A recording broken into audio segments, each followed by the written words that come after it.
Gumamit ang Petron Corporation ng mga container trucks at karagdagang equipment para mapabilis ang paglinis o yung clean-up drive ng oil slick sa isla ng Iloilo. Andy!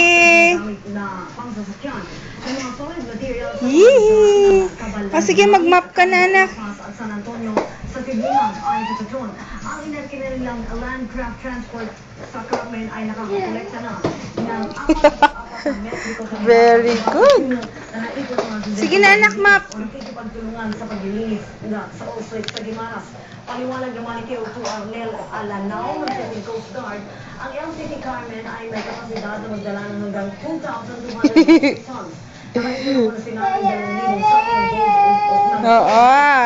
Patita sa nakimap mo, ha? sa unang 2 araw pa lang ng kanilang operasyon. Ang ginawa nitong pagbibigay permit